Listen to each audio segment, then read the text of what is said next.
What am I getting myself into by reviewing this? Oh well, too late now. Hi, I'm ZackstaDaxta, and I've decided I'll be reviewing the Monogatari series second season. I'm really quite thrilled to be reviewing this because this has always been one of the hippest anime in my not-so-humble opinion. It has an extremely unique presentation, and the music, the dialogue, just everything about it seems like it's years ahead of its time. We start off the episode with Hanako musing about Araragi to a nice acoustic piece. You can already see that the dialogue is a fair few levels above normal and gets to be rather complicated. Monogatari is something that you need quick eyes and a quick brain to follow. She admits she's in love with Araragi, and that starts our opening.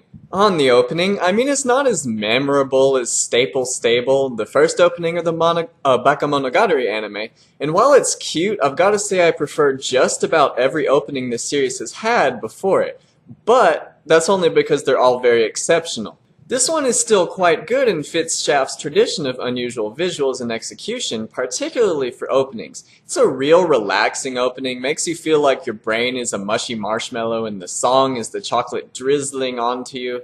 There's some really nice poses of Hanako here, particularly that angel shot at the end. So we've got these chapter numbers that keep skipping around, and this is one of the ways that the Monogatari series likes to break fourth walls. You'll be seeing things of this nature quite frequently. Hanako seems to be digging Senjugahara's sleeping face. There's lots of sexual tension here, folks. Kind of a staple, if you will, of the show.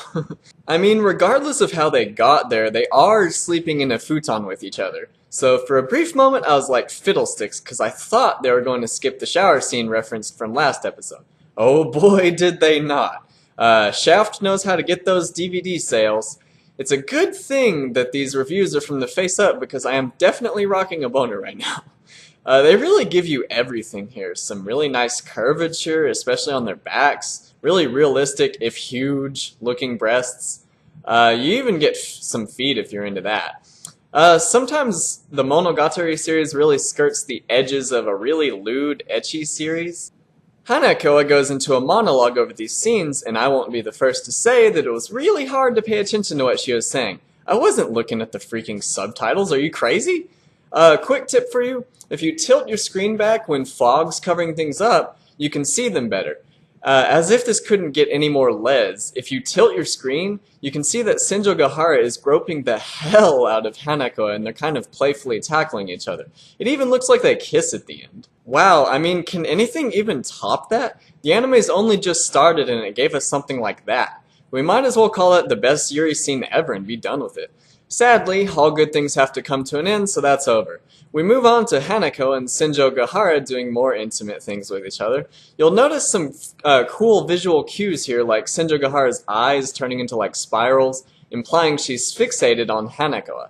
Hanako says she isn't sure whether she should grow out her hair again. I've got to say, when it's done just right, I prefer medium-length hair on girls like Hanako has got. In general, though, long hair is the way to go. But Hanako pulls it off, and Senjugahara pulls off her fresh short hair look even better. Senjugahara finds another way to weasel Hanako into an intimate situation with her. She says it's because of an Electra complex. I had only heard of an Oedipus complex before, which is to have sexual thoughts about your mother, but the Electra complex is the flip side to that coin. Nisio Isin, the author of this series, will continue to reference obscure things like that. Most people know of the Oedipus, but I've never heard of one person mentioning the Electra.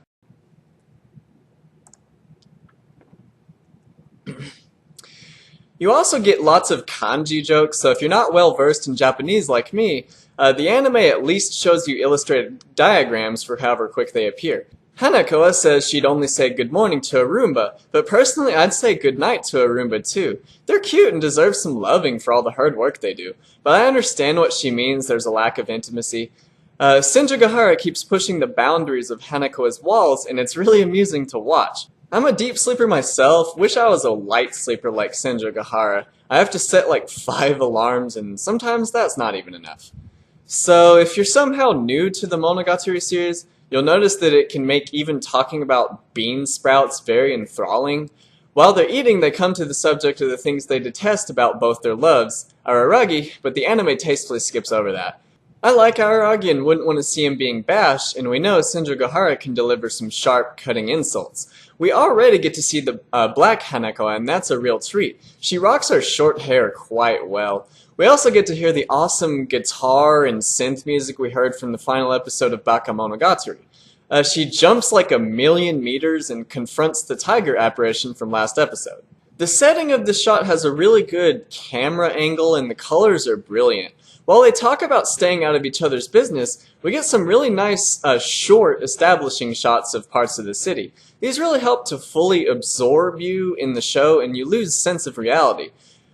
We get a really distorted, like trippy jump scene, but the tiger appears all the way over to Hanako, Black Hanako. We leave the scene on the ominous note that the tiger is already on its move. If it's him who caused the house to be engulfed in flames, then we've got some real shit to worry about.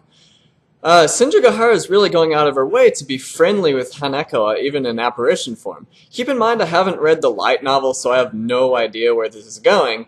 I'm watching this unfold as it unfolds. We're getting a lot of those frame shots like black frame, purple frame, etc., like back in Monogatari, except they don't stay on the screen nearly as long because Shaft has a much higher budget.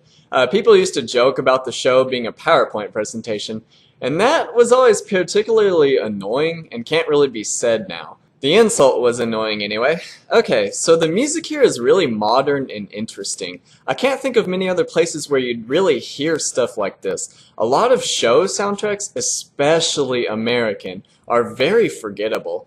Wish we could have seen Hanako and Shinjagahara jog. I bet she could blitz past Shinjagahara in cat form. As usual, the food shots make you want to go buy some food. What if anime was just an advertising campaign for food all this time and we didn't know it? This is one of those instances where there are hardly any series that compete with Monogatari for dialogue. They spend several minutes talking about food and seasonings and manage to make it really interesting.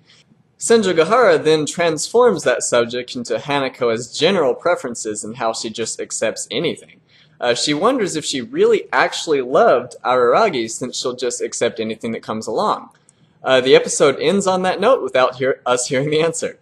Araragi hasn't appeared yet, and I can't wait to see him and the rest of the cast. Okay, so I honestly thought this was fantastic, and I don't want to give away my super high ratings like Candy.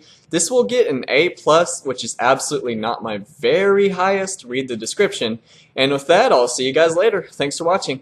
Very excited that we're getting 26 delicious episodes of this series done by none other than Shaft.